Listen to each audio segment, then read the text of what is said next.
and welcome to Let's Just Do This. I'm Margaret Wallis-Duffy, and it's always so much fun to have my co-host and good friend, Mr. Todd Miller. Nice to be back. Yes, you know, one of the things I love about Let's Just Do This is we're always looking for new ways to improve the show, the content, and the people that we bring on the show. And in the second season of Let's Just Do This, we now are actually being able to Skype in incredible people from across the country and actually internationally. We've got some people this season joining us. And today we're super excited because, as you'll see in studio, it's just you and I, Todd. It's just us. We're just by ourselves. Feeling a little lonely, but we're a little lonely, but we're about to actually introduce a friend and colleague and actually a member of the Better Together Health team that I absolutely adore. I've known this incredible woman for many, many, many years. I've learned so much from her and continue to learn from her, and that is why I'm so excited to have her on the show today. Now, are you ready to buckle your seatbelt? I am good with anything. Because we're going to be talking about some things that might make you kind of go, and it makes some people feel a little uncomfortable. And I always believe, and that's why we call this show Let's Just Do This, is you got to put things into action. And sometimes you got to face things that make you feel uncomfortable. We've got to demystify things if we're going to improve our health. So today we are welcoming a wonderful professional from Vancouver. Her name is Kim Vopni, otherwise known as the Vagina Coach. Yes, you heard said it. I said it, the Vagina Coach. Now, Kim is a self-professed pelvic floor evangelist and is known as the Vagina Coach. She is a certified fitness professional who became passionate about spreading information on pelvic health when she was pregnant with her first child. She's a published author, a passionate speaker, and a women's health educator, as well as mom to two gorgeous boys. Kim is the founder of Pelvienne Wellness Incorporated, a company offering pelvic health products and services for women in pregnancy, motherhood, and menopause. She is also the co-founder of Bellies Inc., a company focused on improving birth and postpartum recoveries with the revolutionary app wraps. Kim, welcome to Let's Just Do This. Thank you so much. I'm happy to be here. Well, and I understand, I know you've got a busy day ahead of you, so thank you for taking time out of your very busy life to join us to talk about a topic that I think many people really, first of all, don't understand the impact that pelvic floor can have on their overall health, but secondly, may feel a little embarrassed to even want to go there. So let's talk right out of the gate about, from a perspective of prevention instead of being reactive, why is it so important to care about our pelvic health? So prevention, I have always come from the side of prevention. It's how I started my business, which I didn't necessarily start out intending to start a business, to be honest, but it started with my own fear of pregnancy. I was really afraid of tearing. I was afraid of incontinence postpartum because I had seen what my mom went through. And thankfully, my mom did talk to me, and I was also curious, so I was asking questions. But early on, I sort of felt like I'm just not going to have children. And it was still a taboo subject. And while my mom did share things with me, I certainly didn't talk about it with anybody else, and nor did my mom talk about it with anybody else. And it wasn't until, with my mom, things got so bad that finally she said, okay, that's it. I need to do something. And then she had surgery. So again, in my head, I'm thinking, I don't want that in my future. And after some education, so I decided I did want to have children and educated myself and started to learn about professionals that help with many different aspects about the pelvic floor. And then I started to gain a much deeper understanding of the importance of that part of our body. And then it just became I was so driven and so fueled to make this awareness available to everybody, because we all have a pelvic floor, even men have a pelvic floor, and it's so central to so many things that we do. It's part of our core control and stability. It's our continence mechanisms. It's sexual satisfaction or lack thereof. It helps hold internal organs in place. It helps with balance as we age. It helps, it's so influential to so many things. And because there's so much shame and embarrassment and taboo around it, it gets hidden away, and people put pads in and think that that's what they need to do, and it's okay, I'll just carry on. And sex deteriorates, relationships break apart, their fitness level declines because they're not moving the same as they used to. So it influences so much, and it deserves so much more attention than we get. And if we can talk about it preventively, then how much better off would these women be, and men too, long term? Oh, you are so right and make so many good points. I just get so excited that I don't even know where to start. You know, my own personal story and view on this, going through menopause at a very young age, at the age of 39, and, you know, sort of jumped off a cliff without my hormones, and my body changed. And, you know, I was a competitive gymnast, a high-level gymnast, and we moved into a new home right around the time that I went through menopause, and it had this big trampoline in the backyard. And I was determined I was going to go out there and show off to the kids about how mom, you know, you could still had it, right? I could do this. I'm still cool. Well, Kim, I'll never forget the day that I am jumping on that trampoline with inner joy that immediately switched to absolute horror and embarrassment as the kids and their friends are around, and all I could feel was the puddle dropping beneath me as I went up what was down, and I wasn't even that aware of how weak my pelvic floor was. How humiliating. So you were an athlete and you still had challenges. And I think Kim will address that, and that's why I'm bringing this up. The shame, and it's not even shame, but the embarrassment that I felt. I just wanted to get off the trampoline, but I too wanted to have something different. I didn't want my life to have to stop and not be able to move or exercise or cough or laugh or sneeze because I was going to be embarrassed about wetting my pants. But the reality was, on that trampoline that day, I realized, even though I hadn't had symptoms yet, that my pelvic floor wasn't in great shape. Is that common? Like, I hear that story all the time, and trampolines factor into many of the equation because a lot of the time it's moms who are thinking that they're fine, and then it's like, oh my gosh, I'm not fine when they get onto the trampoline with their kids. And so I think that what you hit on, the shame, the embarrassment, and you thought you were okay, and then all of a sudden you weren't. And that is such a common story that I hear, and that's why, again, bringing it back to the prevention side, if we had this education when our teens are learning about sexual health already, if we had the information available to them about what the pelvic floor is and how we can maintain fitness, pelvic floor fitness for life, then that could transform their journey through all the different life stages, pregnancy, motherhood, menopause, and beyond. It's something that women they think it's normal. Media will also confirm that it's just part of being a woman. Mm-hmm. And so the messages we hear from our elders or other friends, or we laugh about it and we see it in the media, we just think, oh, well, I guess there's nothing I can do about it. I'm getting older, I've had children, I just need to put pads in, and maybe one day I'll have surgery.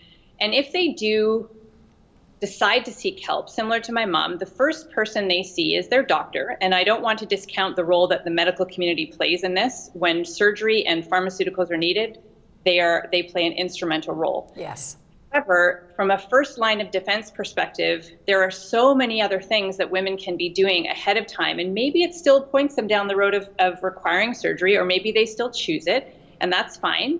But what if they had opportunities to know about other services, other professionals, other things that they could be doing to make changes in their daily habits and lifestyle? What if they had that information ahead of time and they knew what to do?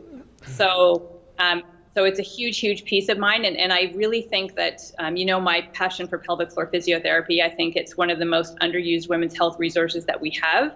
And so many times I feel that, especially on the medical community side, again, the women who are having surgery to fix the problem, the surgery fixes the symptom, but it doesn't fix what contributed to the problem developing in the first place.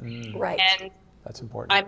If they choose surgery, that's their choice to do that, and that's fine. But again, if there was a collaboration there between the pelvic health physios with the surgeons, there would be a prehab involved, there would be a rehab involved, and that surgery would be more successful and less likely to recur, because so many surgeries recur because it hasn't addressed what contributed to it happening. Amen. We are all about options. And we talk, Kim, as a group, and with Better Together is that we need patients and doctors to have options for considerations, because the reality is they don't know what they don't know.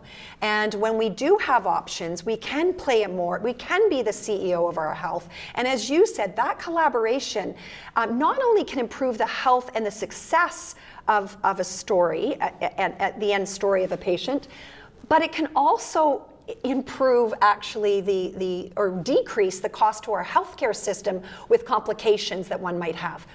Isn't that the truth? Huge reduction, huge reduction. Absolutely. So in a minute here, we're going to take a break. And when we come back, I want to actually talk about, okay, so now we know the importance of the pelvic floor. We know that it is something we can train and make better through every age and stage of life, but there are certain ways to go about it, and then there are ways to not do that. So Kim, I hope you'll stick around so that we can talk about those things and to give some real practical tips, and also maybe talk about something that the men will be interested in hearing Guys, about. And not just around. men, men stick around, but women too. Sexual health is directly linked often to the pelvic floor, and that's an important part of every relationship. So stay tuned, we'll be right back, and we're going to talk more with the vagina coach about the role that pelvic floor health plays in our overall health. Stay tuned, we'll be right back.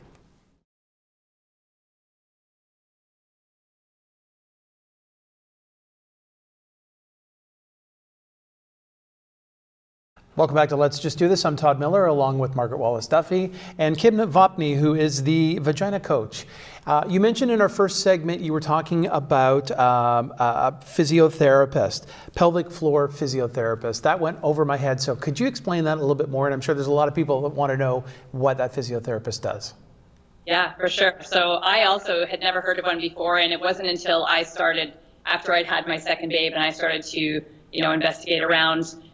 There was pelvic floor physiotherapists referring clients to me for one of the products that I was selling. And I then reached out to them and sat down and learned about what they do. So they are essentially physiotherapists who've gone through the same training as any other, and they've done additional training in the pelvic floor specifically. So they are licensed to be able to go beyond the introitus, so actually into the vagina. And they assess biomechanically, externally. They look at the external genitalia. They will use gloved fingers to go into the vagina, and they assess for balance of tone between the two sides. They assess for the position of the organs, so the bladder, the uterus, the rectum. They assess for the ability to do a Kegel or a Kegel exercise, which is if you can imagine, these are fingers, or this could be a penis, or it could be a toy, but essentially the pelvic floor should be able to grab, sort of a gentle hug, lift, and then let go. So that would be a Kegel exercise or a pelvic floor exercise. They assess for that, and they help determine what might be interfering with a woman's ability to do that, and then help them improve that. They provide exercises from a restorative perspective as well. So in my opinion, women in pregnancy should be seeing a pelvic floor physiotherapist. They won't always do and don't always need to do the internal assessment, but they can help make sure the pelvis is balanced and optimized for birth. They can even, some of them are trained in obstetrics as well to help them, help their clients learn their best pushing position and how to push optimally. And then the 6-week checkup postpartum, where everybody thinks you get a green light to go back to normal, I always say that's your green light to go to your pelvic floor physiotherapist. And I suggest that women pre-book that appointment when they're still pregnant. And the physio helps with that core restoration piece, and they are the ones that should give you that green light to go back to regular activity.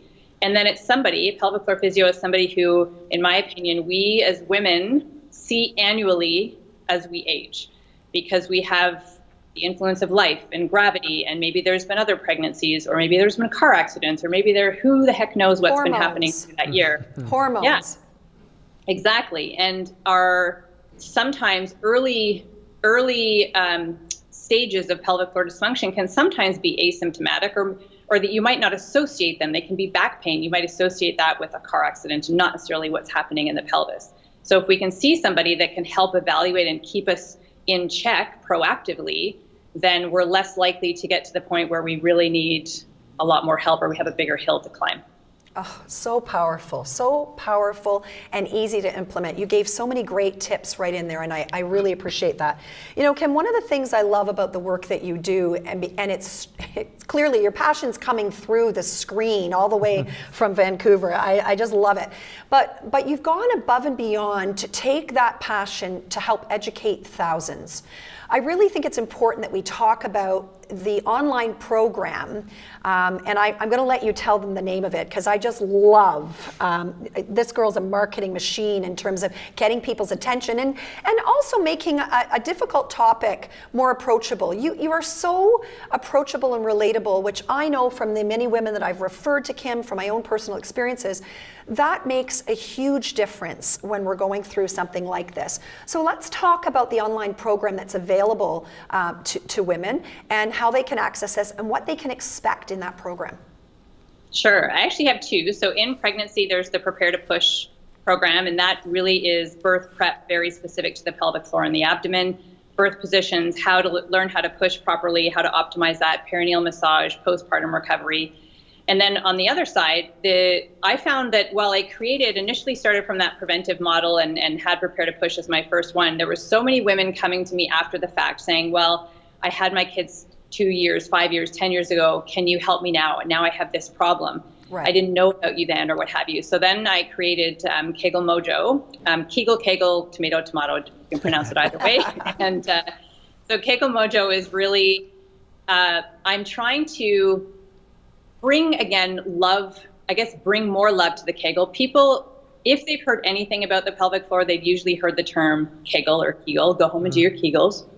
But very few of them are ever given any instruction on how to do it. They don't understand the importance of the consistency side. And most people think that Kegels are done at every red light in their car, or, just sitting, brushing their teeth or what have you. But really, our pelvic floor needs to be with us when we move, when we exercise. And so when we bring Kegels into movement, so into our squats or our bicep curls or what have you, then that's where Kegel Mojo happens. And then that's where you get more bang for your buck, so to speak. And so the program I created is education, because that's a huge missing piece or missing link for women. And then there's exercise videos, and then there's workouts. And then I've also brought in a bunch of guest experts, so urogynecologists, pelvic floor physiotherapists, massage therapists, other people dealing with women's health. I have a nurse continence advisor, where they can bring in their elements so that women can be inspired and recognize that they have so many options. They have so many options. Yeah. And then one more piece of that is so many people, especially the younger population, like to have apps. So I've worked with a company to create an app. Right now it runs as a 28-day program, and we're in the middle of the first one. And every day, I just had one this morning, somebody's coming in saying, oh my gosh, I sneezed, how many times today, and not once did I have the sneeze pee or the leaking. Woohoo! And it happens quickly when you have the right information and you actually are consistent with it. And it's not like this is an hour workout. This is 5 to 10 minutes a day. Doesn't take much time, and it can make such a huge effect and change in your life. I love the fact, this is what I love about the way you educate, is that it's putting it into action in day-to-day life that will impact how, when, and what we do. And it can be overwhelming at times, but when you actually know, like you said, in under 10 minutes, and putting it in with movement, how it can make such a profound impact, both on your health now and potentially on your health later, that is phenomenal. How do they access that program, Kim? So it's a registered program that has a start and an end. So the current one you can't register for, but I'll be running it again in March. So just keep an eye at vaginacoach.com, and there'll be the links will be on there. You can go to Kegel Mojo, which is on that page as well, and it will be linked there. So, but basically vaginacoach.com is where you can find everything that I do. Everybody needs a vagina coach. That's what I believe. All right, I'll take your word for it. So Todd, when we were talking before we broke for commercial, we were talking about pelvic floor and sexual health and the connection that it has, and it's important, as I said, for intimate relationships and both from the woman's perspective and the man's perspective. Let's talk about the importance of pelvic floor and how that is going to impact sexual health in a couple. Yeah, it's super, super important, and there's different facets. So from a pleasure perspective, the friction, the sensation, the ability to achieve orgasm can be directly tied to the pelvic floor. So if we have somebody who's holding too much tone in their pelvic floor, so somebody who's hypertonic, they may experience pain. They might not be able to even experience penetration, and that can hinder the ability to enjoy a healthy sexual life. People who have not enough tone, who may be hypotonic, they may not feel as much, or they have a harder time achieving orgasm. So that will influence their sexual health as well. And then there's also the piece of when women are, and I'm focusing more on women, that's my population, but this certainly can happen to men as well. And I'll say one small difference there in a second, but when women are experiencing challenges with their pelvic floor, it affects their confidence, it affects their mental state. They hide away, they don't feel sexy anymore, they've lost their body confidence, and they're less likely to instigate, they're less likely to participate, they'll make excuses not to because maybe it hurts, or maybe they just don't enjoy it, or maybe they're ashamed and embarrassed, especially with prolapse. So when there's an organ prolapse, when you have a bladder or a uterus or a rectum that's falling into the vagina or starting to descend into and creates bulges, and it can be visible. And sex is actually very helpful for prolapse, but not a lot of women want to participate because they're embarrassed and ashamed. Right. So it's that piece that I really like to address. I'm not a sexual health therapist, but I want to give women their confidence back, because sex is important. It's important for our pelvic health. It's important for our mental health. It's important for so many, our relationships, all that. The difference I was going to say is if there's something that men are experiencing that's getting in the way of sex, they address it right away. They want to figure out a problem right now, and they are proactive. And I wish that more women would do that. And now I'm hoping with what we're doing and the Better Together movement and my work and everybody, all the other amazing pelvic health professionals, is that women will know, and they'll now not wait until it's so bad, but they will take those proactive steps sooner and start to address it. Absolutely. It sounds like communication is key between partners as well, if someone is experiencing some of this.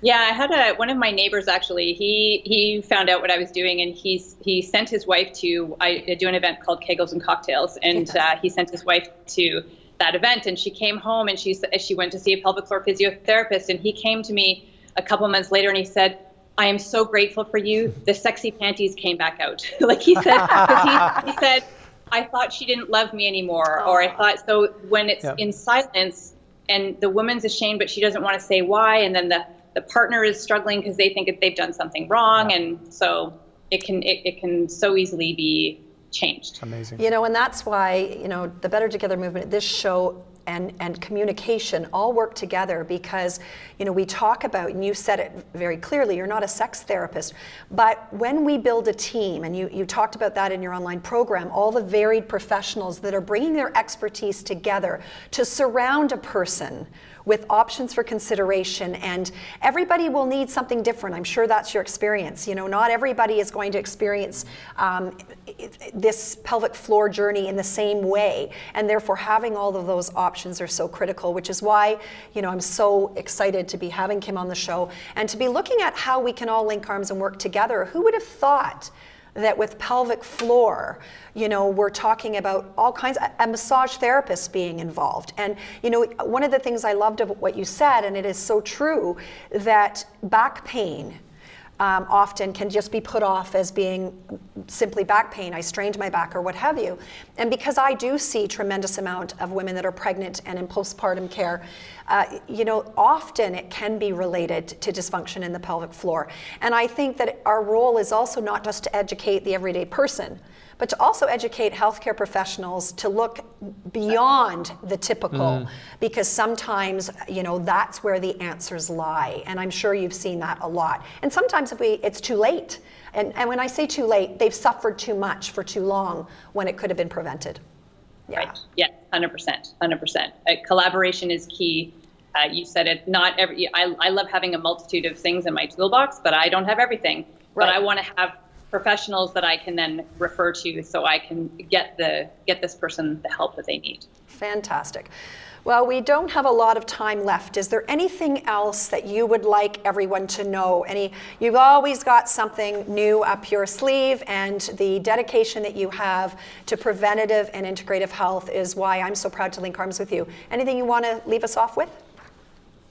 Well, I did mention that I do have an event, Kegels and Cocktails, and my goal this year actually, so it's 10 years since I started my business. I remember, and I was at one of the first Kegels and Cocktails. You were. Yes. So I want to have minimum 10 people. So I'm looking at other healthcare professionals across the country, but it's my goal to have 10 Kegels and Cocktails events running during the World Continence Week, which is the 3rd week of June. So if you aren't in Vancouver and can't attend this one, there will be one in Toronto. And then again, I'm looking at Victoria right now. So I want to try to get one in most major cities. So kegelsandcocktails.com, and I hope that you can find an event that you can attend. You know what? Or maybe we're going to have to do one out near where my clinic is, or in the Halton region, so that we can support that mission. We are certainly better together. Kim, thank you so much for joining us today from Vancouver. Thanks for the incredible information that you've shared. And of course, I hope that you'll come back and be on the show again. I would love to. Thank you so much to both of you for having me. Thank you. So have you got your mojo on is the question. If you have any questions about what you've heard here today, reach out to us. Reach out to Kim. We will be sure to post her email. And of course, you can go to thevaginacoach.com. So, on behalf of Todd Miller, myself, the entire team of Your TV, let's just do this and better together. We can't wait to see you next time. And in between now and our next episode, make sure you check us out on all the platforms and connect and engage with us. I hope everybody has a fantastic day and a great week ahead. Until next time, be well.